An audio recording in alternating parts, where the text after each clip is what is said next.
Your Excellencies, distinguished guests, ladies and gentlemen, good afternoon and good day to everyone.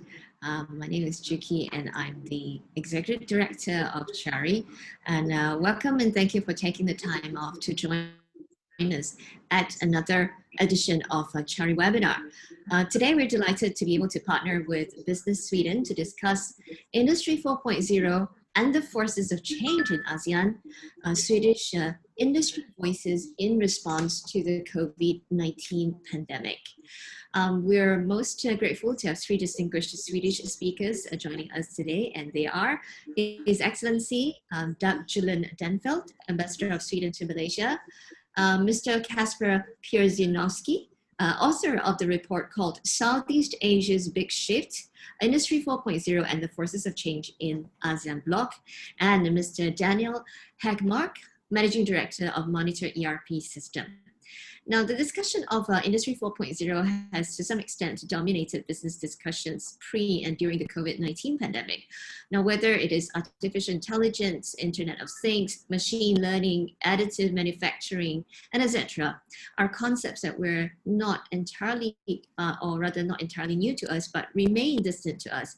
And to many businesses, these technologies are not within reach, at least for now. Now, our discussion today focuses on how has the sentiment of business changed and impacted due to the COVID-19 pandemic, and perhaps how to implement IR 4.0 given the context of pandemic from the Swedish business point of view. For those of us who are online right now, feel free to type in your questions later so that our speakers will address them after the discussion.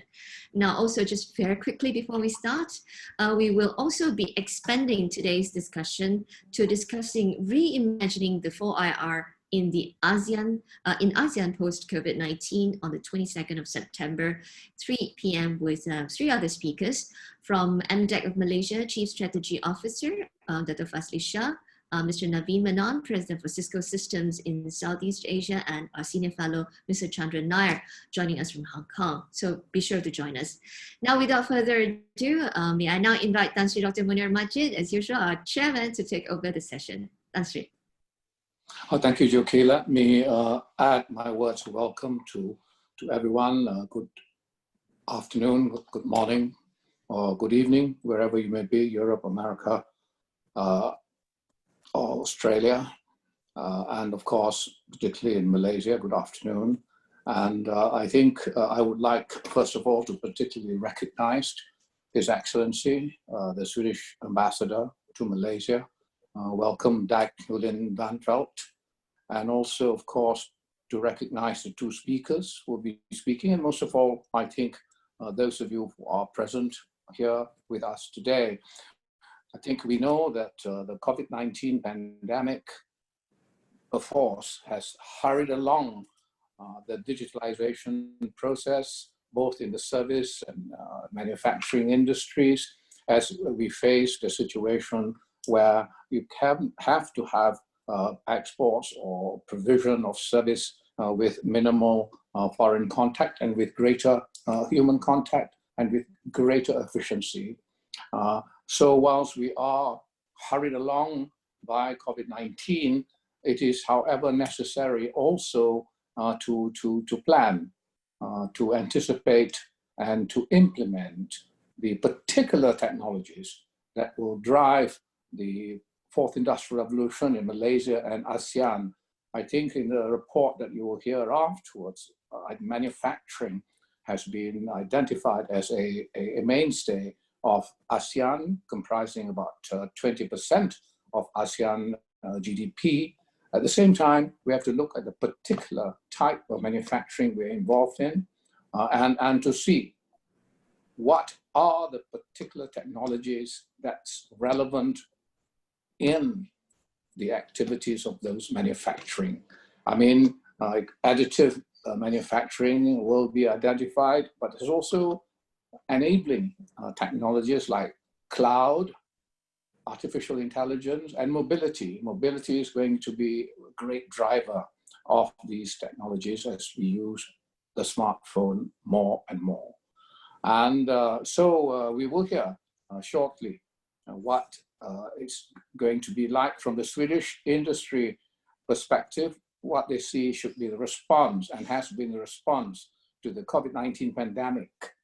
But I also, before that, would like to invite Dag to say a few words. Dag has been a strong supporter of CARI.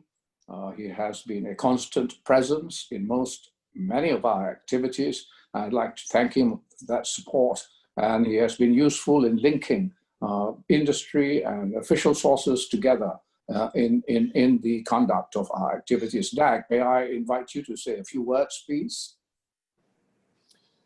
Thank you very much, Tansi Dr. Munir Majid. I hope that everyone can hear me. If not, send a signal. Dear participants, friends, ladies and gentlemen, it's a great honor to be part of today's webinar on the journey towards a more digitalized, mobile and connected manufacturing sector in the era of the new normal in Malaysia and Asean. I'm grateful to Tansi Dr. Munir Majid and his team at CARI for allowing me and my fellow speakers to present a Swedish and European perspective on digitalization, mobility, sustainability and smart manufacturing in the light of the COVID-19 experience. As Team Sweden in Malaysia, the embassy, together with Business Sweden and Swedish companies, have been propagating the merits of mobility and digitalization, as well as smart manufacturing in a number of workshops through the years. Workshops, seminars, conferences that we've done in cooperation with Malaysian agencies such as MITI, MIDA, InvestKL, MDEC, SME Core, FMM, and the state authorities in Selangor, Johor, Perak, and Penang. And we are very honored to continue this engagement with CARI today and look forward to more events and engagements as in the coming years.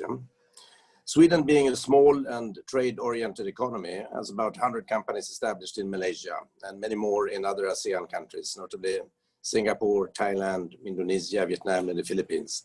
But we have a presence in every ASEAN state, but fewer numbers in those who are, say, with less developed economies.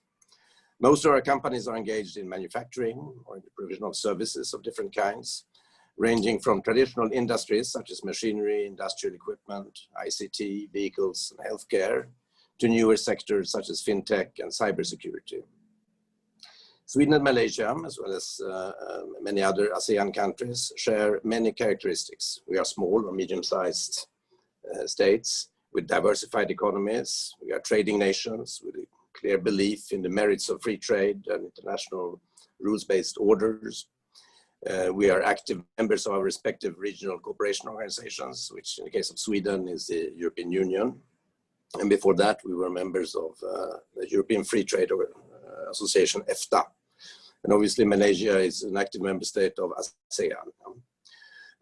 Common for both blocks is that our economic well-being depends to a large extent on our ability to innovate and reinvent ourselves to remain competitive.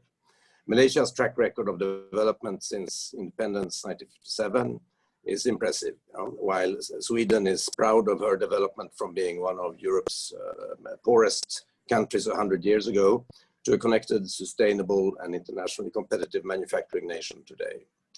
To remain competitive and relevant as a manufacturer or service provider, challenges such as connectivity, sustainability, and digitalization must be managed. While physical infrastructure and education was key to Sweden's development as an industrial nation in the first half of the 20th century, digital literacy and infrastructure combined with making sustainability a core business value are the challenges of the 21st century. The experience of the COVID-19 pandemic has just emphasized the importance of these challenges being met. As a result of the pandemic, the European Union and its member states have taken initiatives to get European economies back on track by focusing on sustainable growth, integrating the need for a green transition and the necessity of digital transformation. Within the EU framework, member states must make their economies more resilient by ensuring that investments and reforms focus on the long-term challenges related to green and digital transition. The EU framework, fully in line with Sweden's national priorities, focus mainly on 5 areas, notably connectivity, human capital, use of the internet, integration of digital technology, and digital public services. In the EU, Finland and Sweden are overall leaders in connectivity, digitalization and sustainability, according to the recently published EU Digital and Societal Index 2020. Next in line are Denmark, Netherlands, Malta, Ireland and Estonia, all small or medium-sized nations where 4G infrastructure is well established. Preparations for 5G are high on the EU priority list and will be of maybe the main target for the coming year or 2 years. You know? While 4G connectivity is enough for Industry 4.0 upgrading, 5G will allow for quantum leaps of productivity, allowing for increased IoT and AI usage, leading to fully automized production flows as times go. In ASEAN and Malaysia, manufacturing is at the core of the economy. ASEAN is the world's 6th largest market, and the bloc's importance as a global manufacturing hub has only been increased in the light of the ongoing US-China trade conflict. ASEAN is predicted to become the 4th largest economy of the world by 2030, with substantial growth potential with the transition to a more connected, digitalized and sustainable economy. Malaysia and most other ASEAN states have managed the COVID-19 pandemic well, but are, like Europe, now facing the challenges of economic recovery.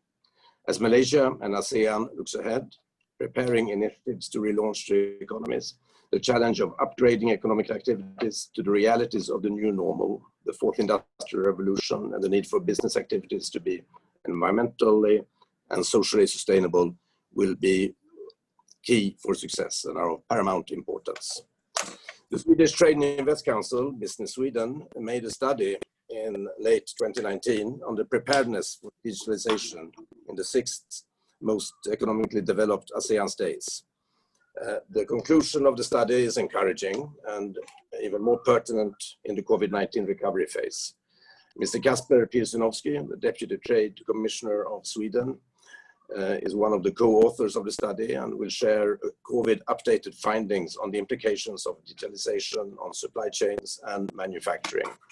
Also, Mr. Daniel Häggmark, CEO of Monitor ERP Systems, who comes from a small place close to my home in the north of Sweden, a small kampung, is one of many Swedish companies that have navigated the MCO well due to a of digitalization. You know, we'll also share his insights and experiences with us today.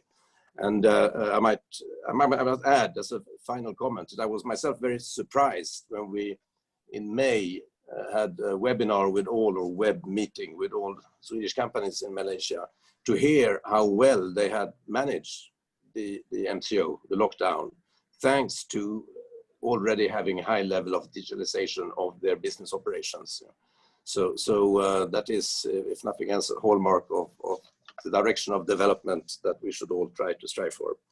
Once again, thank you, Tansri and CARI, for inviting me and my fellow Swedes to speak at this CARI event. Yeah. Well, thank you, Dag. Thank you very much.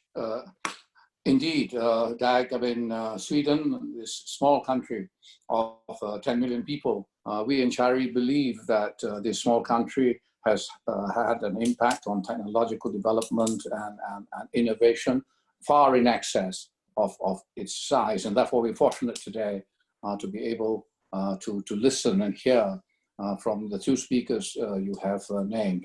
And without further ado, I would like to invite Kasper Pirsinovsky, who is the co-author of the report, Southeast Asia's Big Shift, Industry 4.0 and the Forces of Change in the ASEAN bloc. Kasper, please. Thank you very much, Tansri. And I would like to specifically thank you, Tansri Munir, for this opportunity, and also the entire CARI team for bringing us together to share some of the views that we at Business Sweden, the Swedish Trade and Invest Council, are actually capturing while interacting with our Swedish companies and stakeholders in Malaysia, Southeast Asia, APEC, and actually globally, as we are a global organization. As a matter of fact, the Industry 4.0, as you know, it's not a new phenomenon. It's been with us for more than a decade or so. And some experts actually have been reading the latest reports of World Economic Forum. that are even eyeing the fifth industrial revolution on the horizon, which is exciting. And it's what is much more exciting is bringing back focus on human, bringing that back to the center for productivity and value add creation, which means that, you know, when we are going towards the industry 4.0, more connected machines and processes, all of a sudden human might be seen as obsolete in the quotation. However, having more time during the time that we usually spend on the production line, what to do. So it's very exciting to also observe this evolution towards the new focus areas. But referring to what Ambassador mentioned, for the past 4 to 5 years, our team here in Malaysia have been actively engaging with local industries across different verticals to learn more and share Swedish perspective on changing dynamics across the manufacturing sector and towards more connected and technology driven. So the strong collaboration with a few stakeholders that we have established, among other FMM, we have been fortunate to gain quite interesting local insights about how local manufacturers in Malaysia are viewing the shift, what type of concerns they might have. And as a matter of fact, during the course of the time that we've been interacting, we see a clear mind shift in how the transformation is being perceived. Companies are actually capable to translate it to their own operations. And now in those peculiar times that we are in, from what we hear from our Swedish companies is that shift actually even accelerated, which I guess our friend from Monitor ERP will emphasize a bit more. I mean, it's important to strengthen the resilience across the value chain, supply chains, and across the board. The material that I have put together here for the session with you today will emphasize a little bit more on the current situation. We'll give a bit of a perspective on the supply chain as such, and throughout the presentation, I will derive more into the aspects related to the digitalization, the technologies, and how the absorption that we've been observed are taking place on the market. So if we just jump into the agenda, we can skip the next slide. Is just basically just to have a structure. But if we just move to the next slide.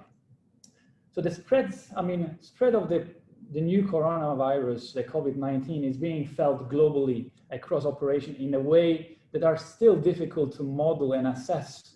The impact led to acute stops in the production, have caused financial strains and stress on the supply chain, in some cases even damaging it permanently. Also logistics disruption. Obviously, borders were closed, leading to rapid changes in the demand of goods, causing planning issues. And furthermore, increased competition for suppliers, for critical components. We have seen it clearly in Malaysia in context of the Swedish companies, how actually companies are dependent on the global, regional, and local value chains.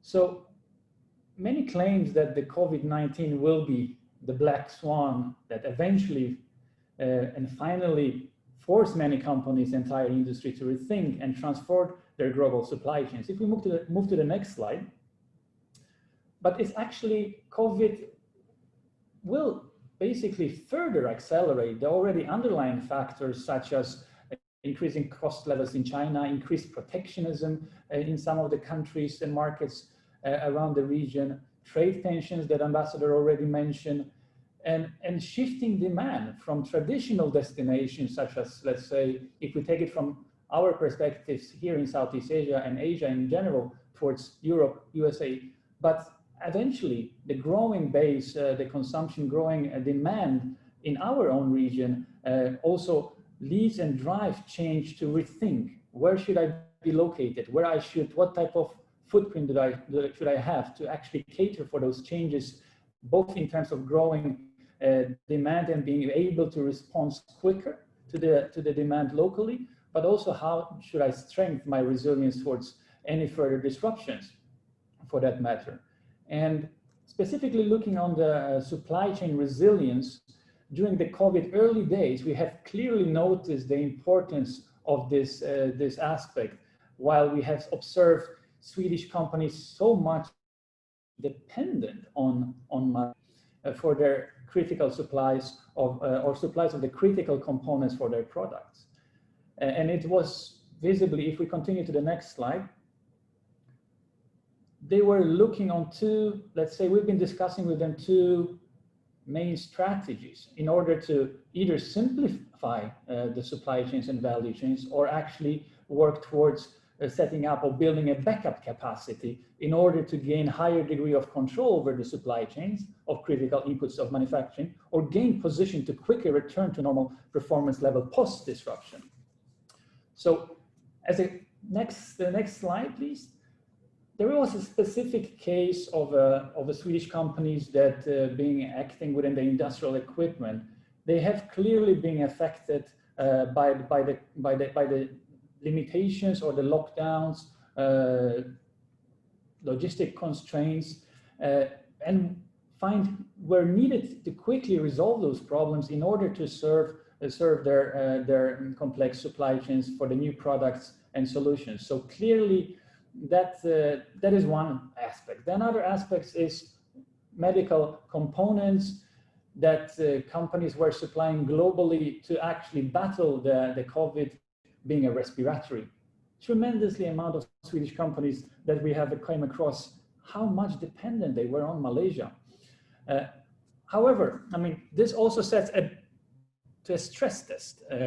These companies' technological maturity, that's what is all about. I mean, how quickly can they react to the disruption? How quickly can they respond? Do they have right tools to change and optimize their processes? Do they have right data to make necessary decisions? Are they staff well equipped with tools supporting decision making? So this brings us back to the technologies that are widely available today on the market. And fortunately, the new technologies are emerging quickly. That is dramatically improvement of visibility across the supply chain. However, the level of adaptation differs. So if we move to the next slide, and here we will see some of the numbers and results of the survey that we did among 300 manufacturing companies across 6 ASEAN countries: Malaysia, Singapore, Thailand, Vietnam, Philippines, and Indonesia. And 6 largest, we have also zoomed in into the 6 largest ASEAN industry by output: electronics, food and beverage, chemicals, automotive, metal, and textile. And the numbers speaks for themselves. And it was really positively, we were encouraged to see those numbers, how actually the local manufacturers are committed to the change. 4 out of 5 companies having budgeted investments in the coming 3 years. Trending technologies such as additive manufacturing, big data, smart machine and robots, virtual modeling, and alternative or augmented reality and virtual reality enable companies to obtain 360-degree view on their production lines and customers, set up their own ecosystem and value networks, and pave the way for innovation such as mass customization and being quicker responses. I will touch later upon some interesting trend that we are also observing among Swedish companies towards more service, value-add services that are closely connected to the production nowadays. So whether it's a black swan such as COVID, trade wars, or regulatory changes, labor disputes, or sudden spikes in demand, organizations that deploy advanced technologies will be ready to deal with the unexpected. And yet again, I mean, the data, as Tansri mentioned at the introductory remarks, I mean, which data should be considered the first, let's say, what should be my first mover? If I'm really, looking into it, what should be my first step? I think there are, lots of answers to that question. I guess to some extent we will cover it. I guess our friends from Monitor ERP will emphasize a little bit more from their perspective, because I believe one of the capabilities that's providing by them is actually the cornerstone for building the capacity and being more connected. If we move to the next slide, just a few quotes from what we hear from the industries, how the shifts being observed from the technology providers, Swedish technology providers here. I mean, there is a clear shift. I mean, on one hand, you might say that the shift is being driven by the fact that more younger generation actually are stepping into the managerial position and have certain influence and impact on the decision-making process. I guess that's one of the factors. However, obviously, the situation that is being caused by COVID is, now no one is neglecting it. I mean, now we are seriously looking into necessary investments where I can be better connected. How can I react? It doesn't necessarily mean that I need to invest heavily in the inventory. Actually, I could collaborate with my technology providers in a way that together with them create a value, or actually being more output or result oriented rather than looking too much into the process, honestly. So if we move to the next slide, I would like to highlight another impact of next generation enabling technologies and how they fuel the trade in the value add services in the manufacturing industry. Product as a service business model allow customers, as I mentioned, to purchase the desired result rather than product that delivers the result. Companies that adopt enabling technologies together with innovative business models tends to make a big gains.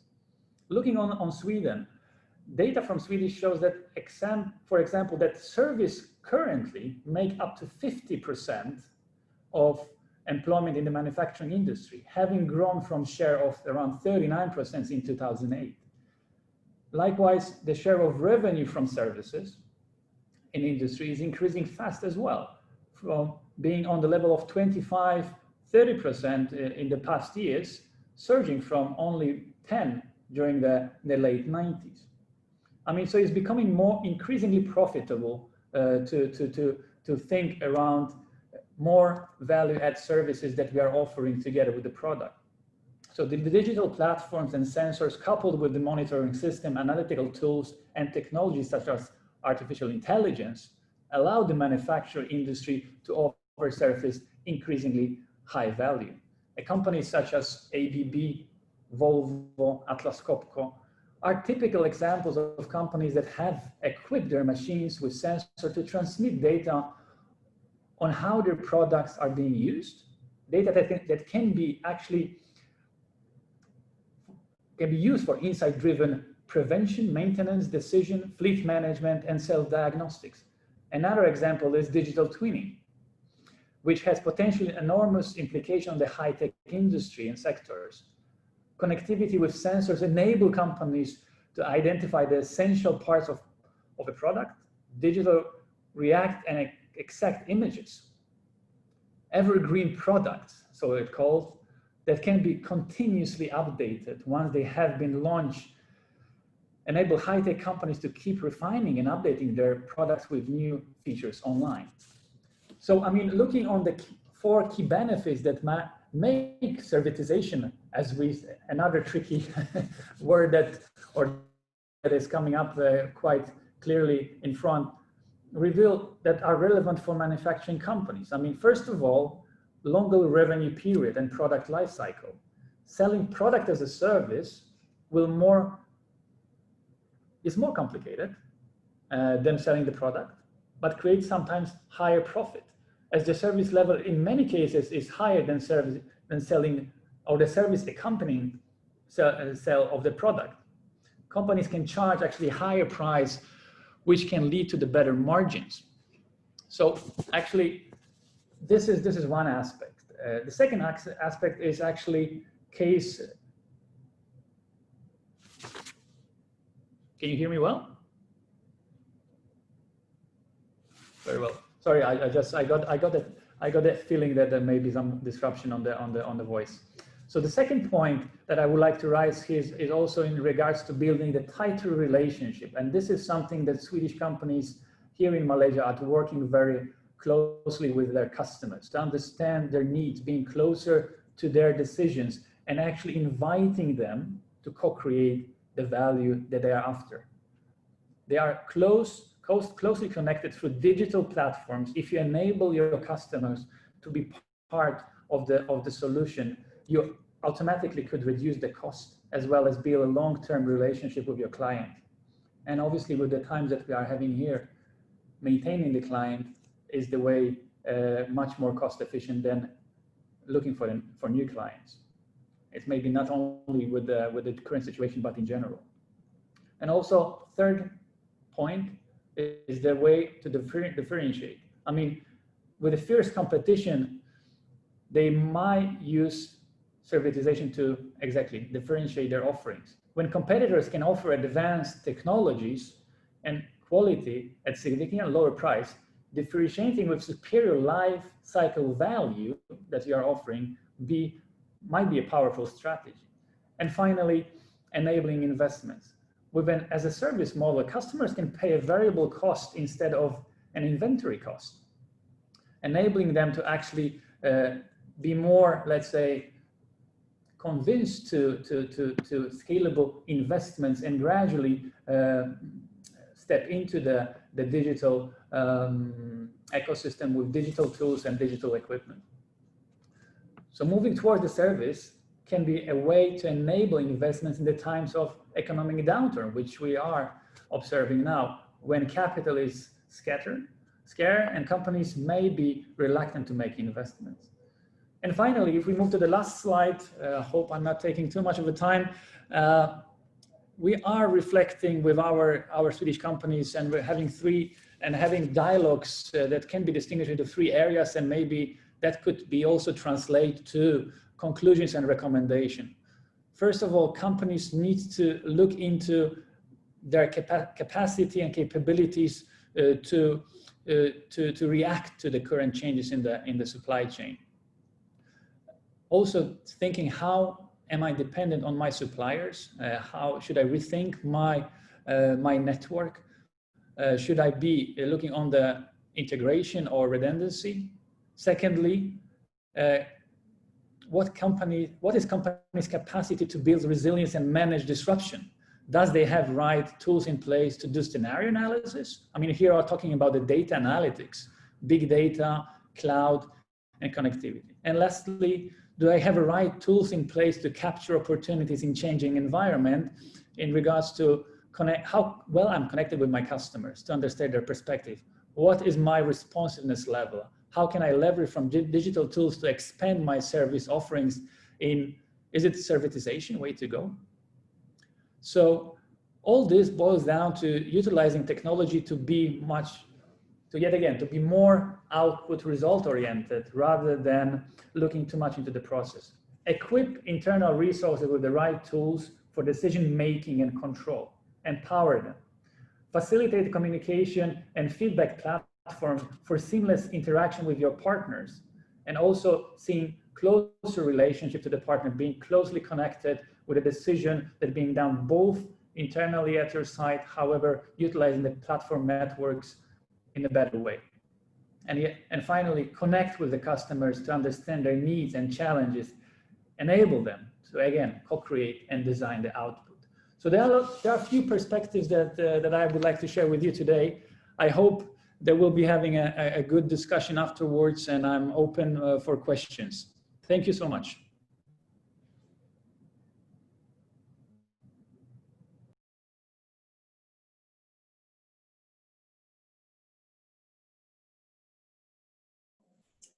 And the movement towards the 4th IR, even as we do so, we're into 5th IR. But we'll come to you again, back to you again. But let's, for now, ask Daniel Hackmark, who is the Managing Director of Monitor ERP, which is a Swedish business management software company based in Penang, to make his presentation. Daniel, please. Thank you very much, Tansri and CARI.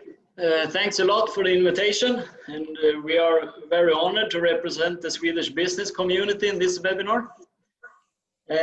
Since many of you might not know who we are and who I am, I would like to start with a short introduction so you can easily relate to what I'm talking to. So I'm managing Monitor ERP system here in Southeast Asia. I have been here since 2009. Monitor as a company was founded 1974 in Sweden, and we have helped manufacturing SMEs since day one. So we develop, sell, implement, and support our own product, Monitor ERP. So 100% focus on manufacturing SMEs, and an ERP system is used to help companies to get full control of all processes within the company, from sales order to purchase raw material, inventory, material handling, production planning, QC, distribution, up to finance. So all processes in one system. Today we have around 5,000 customers in 30 countries, and our fastest growing market is outside of Sweden, is in Malaysia, where we by now have around 100 customers, and we have a team of around 45 people. In Sweden, we serve around 40% of all manufacturing SMEs and have done it for 40 years.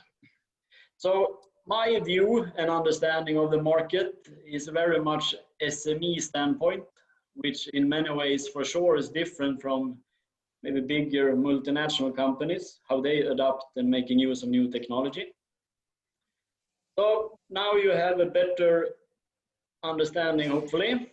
I have around 15 minutes, so I will briefly give you my or our view on how manufacturing SMEs in this region are adapting towards 4.0, and also a bit on how the pandemic have affected this, and try to compare or relate a bit towards how Swedish companies are handling it, how they operate and how they move towards 4.0. So I think generally by now, as Casper is also talking about, the awareness about 4.0 is there, and the companies know that they need to do something to improve their business. They need to use newer technologies and so on. So there are basically different events and webinars or this topic every week. So I think the last couple of years, the awareness and the available information is there. There's no doubt business owners know that there is a need. Problem we can see is many companies are trying to go from basically zero to hero overnight. We are fed with so many buzzwords. Also in this webinar, we hear different buzzwords, AI, cloud, and so on. And there are so many 4.0 experts around telling you what to do and showing the latest technologies. But in the end of the day, it's about to find ways to help improve the bottom line and stay competitive. So this can be done in small ways, simple ways from the beginning. Get better control of your inventory, share information better across the departments and so on. Being more connected. So small things that help you to always deliver your products on time. If this is by using a software located in the cloud or not, does not really matter. The important is it helps the organization to grow and to earn more money to stay competitive. But if you have pushed the factory for many, many years, for sure it makes much sense to invest in the very latest and advanced technologies.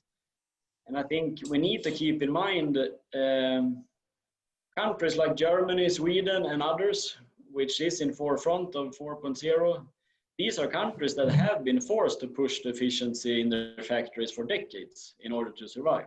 There are labor costs is on a different level. You can't have excess of labors. This is have been at least big difference in Malaysia, even though we see labor costs going up here as well. So in these countries, the need of the latest technology is on another level, and the platform is there already. This is something we often see. There are a big confusion where to actually start, I feel, in this region or in Malaysia. going from more manual environment and believe that you can be fully automated and that all data input or machines and different sensors should talk with each other and replace all human input. It's a big step from going from paper, or in this case Excel, into such environment. And I don't really agree on statements that we are moving so slow here. I think it's more the starting point is different. We have a longer starting track to keep up here compared to other countries that are in front.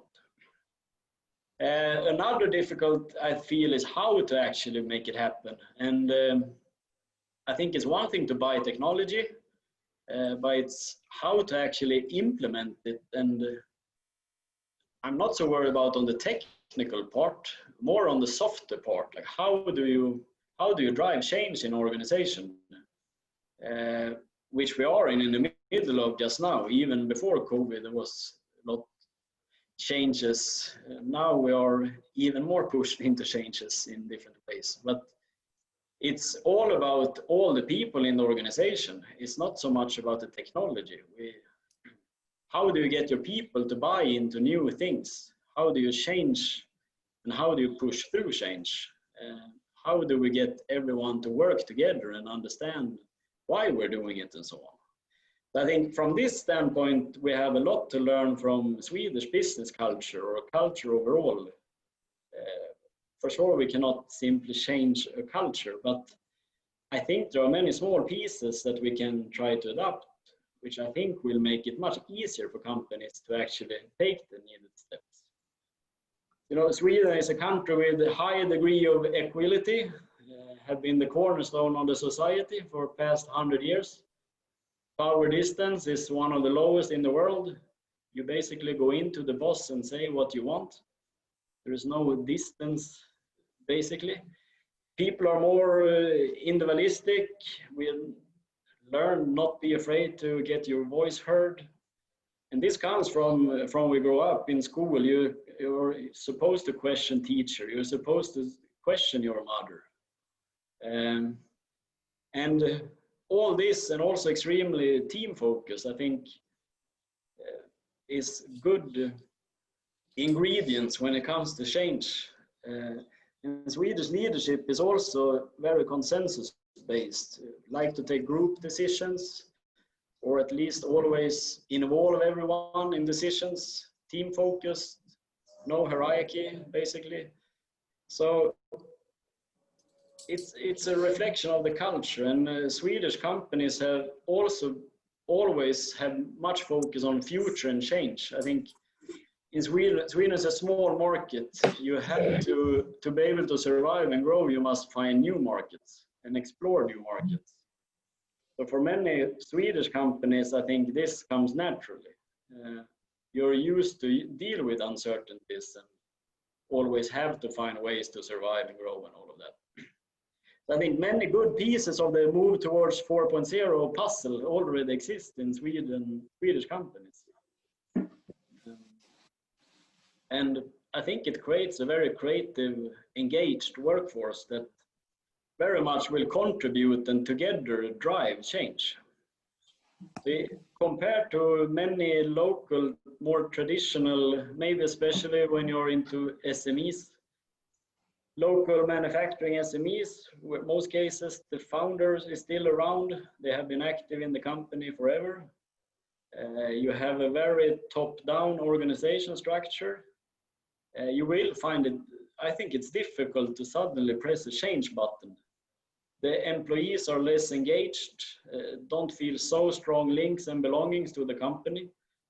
And I think have difficulties and maybe getting their opinions and voices heard for many years. So decisions are very on the top.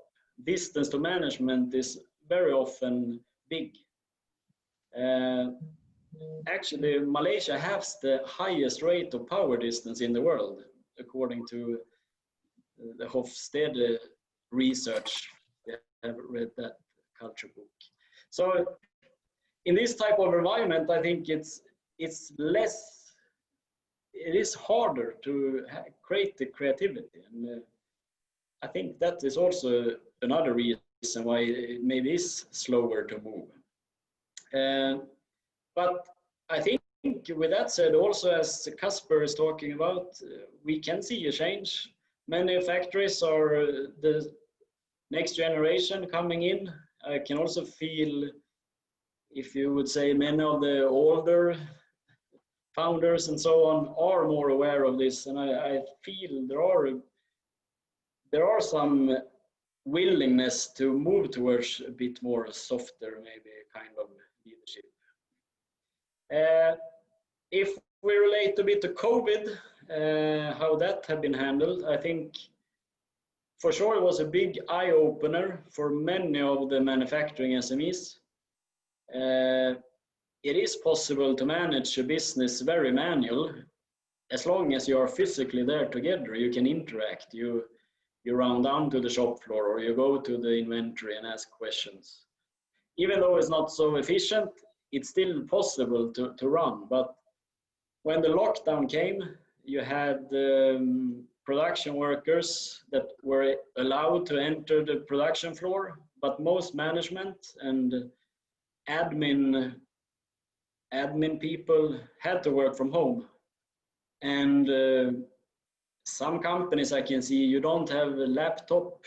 Internet, I think, is no problem. But the whole, the platform or the fundamentals to work remotely was not really there from the beginning for many companies. And also not maybe proper systems. So there are no, if things are manually handled, written on papers, you need manual signatures. I would say it's pretty impossible to run the business. Production workers are picking material, they don't report, they write on the paper, they deliver, you don't know where to invoice, and all of this, it becomes a big mess. So I think there we have seen a big wake-up call, I think. And I would say this is not too much of very high-tech things that need to be in place. It's more need to have a proper platform, or how to say.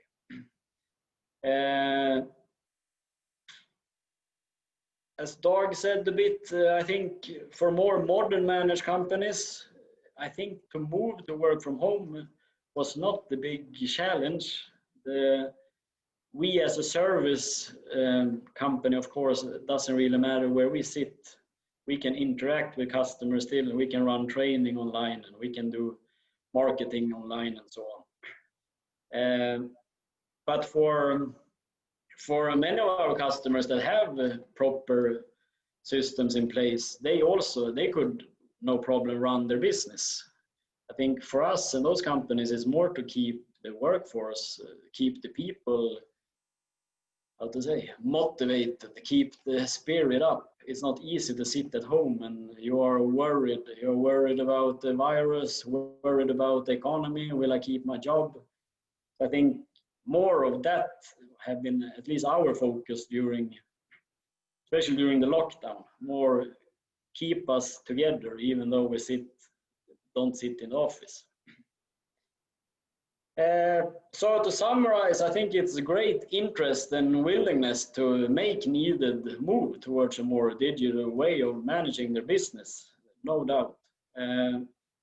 They are very aware of what is needed. I feel more on I would say more on the soft approach on the local business leaders. I think put extra focus on the softer part to create more creativity and involvement and commitment in the whole organization. It's impossible to make any moves if you don't have the people with you. So I think that's our view of it.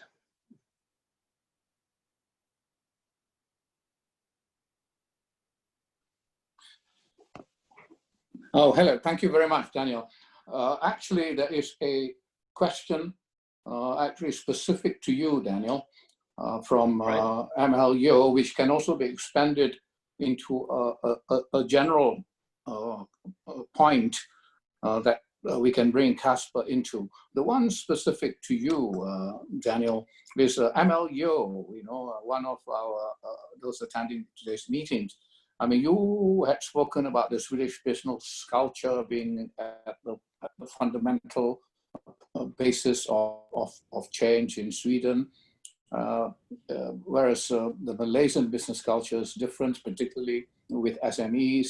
And the question MLO actually is putting to you, what is it specific to your company, Monitor ERP, that has resulted in its being generally well accepted by the SMEs in you know, effecting change, management change, and use of greater technology.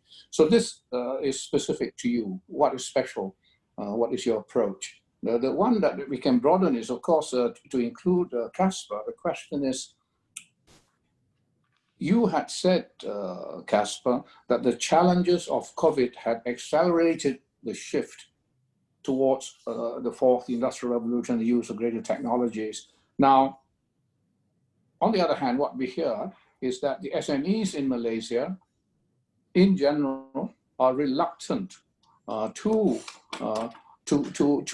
achieve that shift, to move, you know, forward, despite the fact that one or two. I mean, I read about Hexcel, for example, which is SME in the food industry, which has made that shift and is showing good results. But generally, there is this resistance. Now, what can break it down? Can I start with Daniel? What have made our successful? I think, first of all, I think our background, we have served the manufacturing SMEs since the 70s in Sweden. And we have a product, we only have one product that we have developed for 40 years. So with a very niche target, we have kept the focus on manufacturing SMEs, which the product itself have become very strong and suitable for this kind of businesses. I think another reason is our direct approach. Most our competitors sell via partners. They are a distributor, or they are partner to bigger multinational systems, and doing so, I think you lose the niche, the competence needed. Maybe you don't speak the same language as your customers. You are serving other industries as well, and I think Casper also was touched a bit on the connection with the customer. We need to be very close to our customers to serve them. It's a long-term relation. We cannot sell the system and disappear. It's a marriage, basically. So it's very important for us to be near the customer, to always be there to serve them. So I think that's the two key: near the customer and good product with niche product. Okay, thank you. But your fees are not too exorbitant, I hope, are they? No, that's another thing as well. To focus on SMEs, it has to be simple and affordable. So. Okay, right, good. That's great. If I could bring Casper in, you know, this forced change as opposed to change that you will do yourself, you know. Right. Thank you, Tansri. Well, I mean, I think Daniel have already touched upon it. I mean, it needs to be simple. It needs to be rather scalable as well. So it's a matter of providing scalable solutions. As a matter of fact, I've been interacting with Daniel for some time. I know what type of products they're providing. It's modularity as well. I mean, you don't need to jump into the deep water at once. You can gradually, let's say, develop, starting small, secure with the areas that you really need to, that are critical to cover at the first move. Nowadays, you know, the technology providers are thinking in those dimensions, providing something that is easy to swallow at the first start, to be able to, again, provide a more scalable solution that are simple to explain and simply more, let's say, applicable for the smaller operation. And more companies, even the big ones, technology providers, ABB, for that matter, we are working with a specific dedicated solutions for the SMEs in order to reduce the necessary investments. And as I mentioned, also the aspects of as a service concept. You don't really need to invest in the inventory. Technology providers nowadays are evolving in a way that you actually, as mentioned, can rather invest in the expected result. You can manage the fluctuation of the demand in a different dimension. I mean, again, not investing in a production, in a machine that is, for the purpose of unpredicted production demand in the future. You buy the capacity when you need it. So I guess it's also a matter of working closer with the technology providers to understand and contribute to the change that they are willing to take. Thinking scalable in a way that could be a solution. Okay, can you, I mean, there are many questions coming in, I see, but one, relates to what kind of technologies do you think would be important in ASEAN as a whole, and technologies that will result in better collaboration and integration of the ASEAN economy? This is a difficult question, but might be useful. Maybe you must have reflected on it. Sure. Caspar. Yes, thank you, Tansri. Well, I think the areas of the technologies that we've been looking and investigating in the report are quite broad, and some of them are hardware, or let's say fixed assets, as well as more software components of it, being a big data and so on. I guess what our companies are emphasizing, and also in the view of COVID and being, let's say, more pressed to make a decision remotely, I guess investing in the solutions that allow you to be more responsive and act more remotely.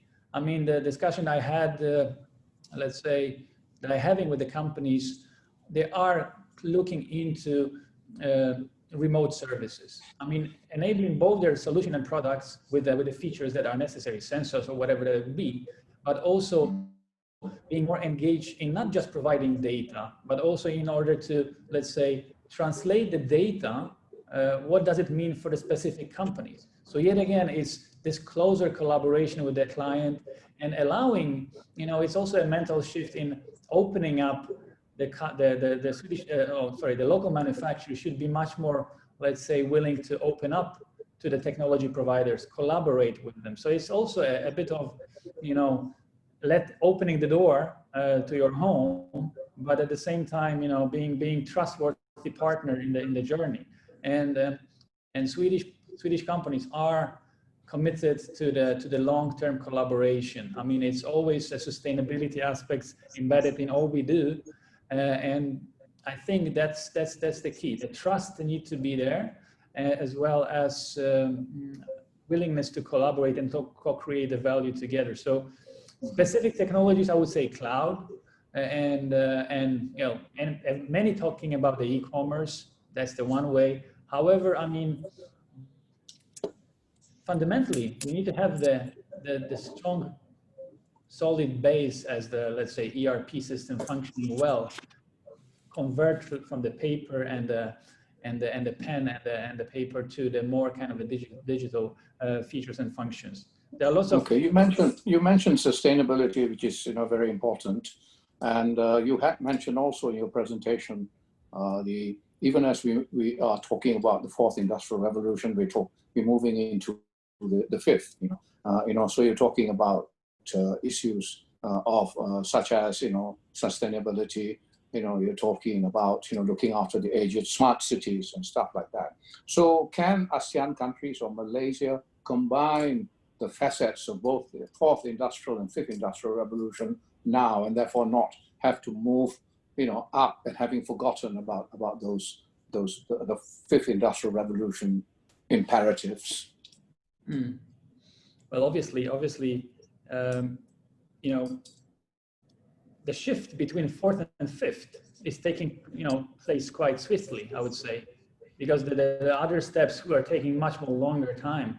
Now, I do believe that the trend that became so-called the fourth revolution, maybe, now in the view of the fifth, people are reflecting, haven't we forgot the human factor in it to some extent? I think it's a good direction that we are stepping a little bit back to the essence of, as also what Daniel mentioned, that technologies are there. I mean, and we should need to put much more emphasis on the education, and also not maybe education to retain the human factor, or to retain the talents in a different way. Enable them to be part of the journey in the other dimension, improving their value add skills, not necessarily use of the machines, becoming more creative in the new business models. And it also opens up time for the humans to actually rethink how the future business model should look like. I guess it's an important fact of, obviously we can go backtrack already back to the schools. What type of education should be provided to the students that will be coming into the workforce in the coming, let's say, 8 to 10 years? I mean, this is very important aspects, and we've been fostered in Sweden with the technology and team spirit. I would say teamwork, collaborating together. I mean, we are not in the silos, right? I mean, the aspects of co-creating value together, this mentality is actually coming from the school. I mean, Daniel, you can also reflect, I guess, on that we've been educated in a way that I don't remember that I have done a single thesis myself. It's always a team. Okay, thank you. I think we are, as usual, running out of time. I will want to pass the proceedings to Juki. I mean, she might have 1 or 2 final questions. Juki. All right, thank you, Dansri, and thank you, Casper, and also Daniel. I think there are just 2 more questions which are a bit more company-based, which is, what is the critical factor of success in technology adoption in your organization? I would imagine that question is for Daniel. And the other one is, based on your experience, what are the key investment costs or areas a company will have to pay attention to ensure successful adoption of the 4IR technology in an organization? Yeah, it's more for private sector. I imagine that those questions Daniel can take. All right. The first one was what we have invested in, was it?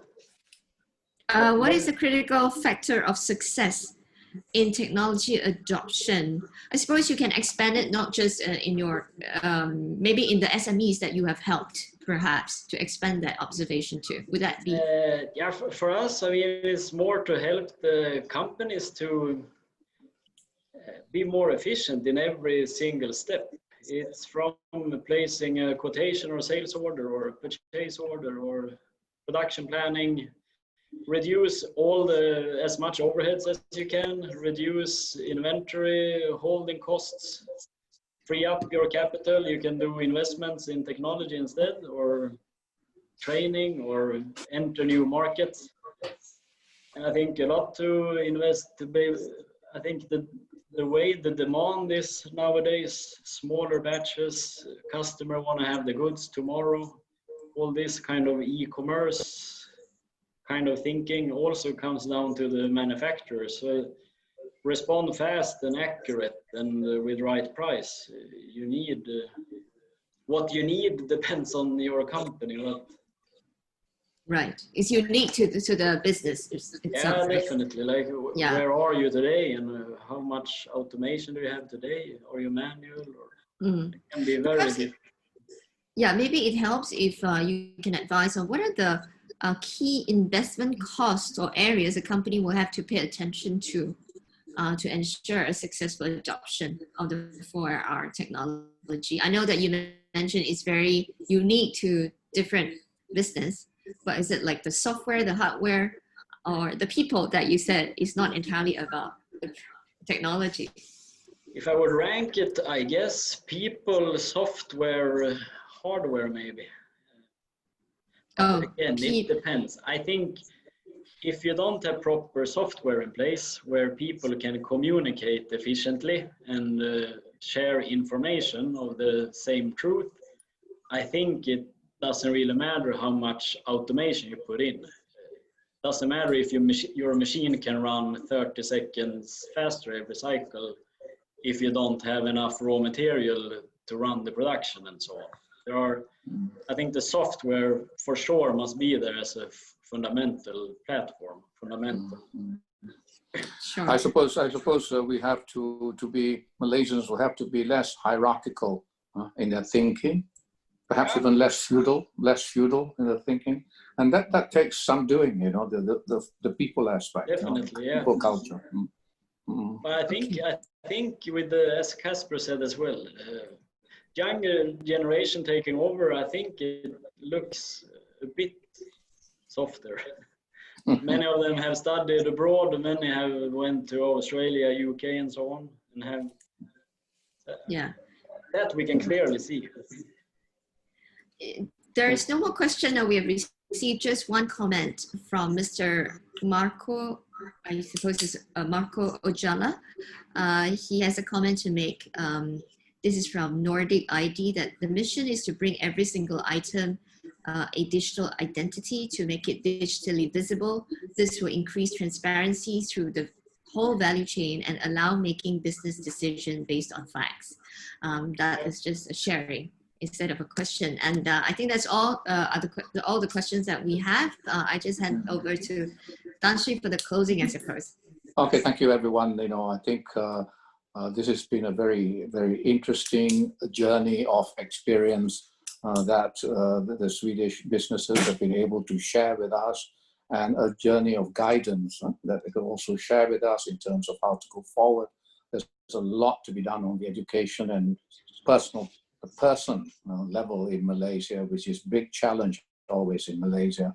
But I think it was very good for the identification of the types of technologies that are relevant in the fourth IR world, in Asean and in Malaysia, and also very interesting specific experiences that have been brought to the table by Daniel in terms of his experience, his argument, how he's able to sell the need for change. So I think we must thank both our speakers for highlighting these issues and learn from the Swedish experience, both in Sweden and the experience in Malaysia with Malaysians, to make the necessary change. Can I thank both speakers very much indeed, Daniel, Casper, and of course thank Dag for being around and always helping us make these things happen. On that note, thank you again, and I pass it back to you, Juki. Thank you very much, Tan Sri, and thanks to all of our speakers and Ambassador Doug, and to all of all the participants who joined us for the past 1 hour or so, or slightly more than that. Thank you very much for your time, and don't forget to register for our next webinar, which is on the 22nd of September, which is also about Industry 4.0. We hope to see you then. Till then, stay safe and take care. Right. Thank you, everyone. Thank you. And goodbye. Have a good evening. Okay. Bye-bye. Thank you. Thank you very much. Thank you. Bye. Thank you. Thank you. Bye-bye. Bye-bye.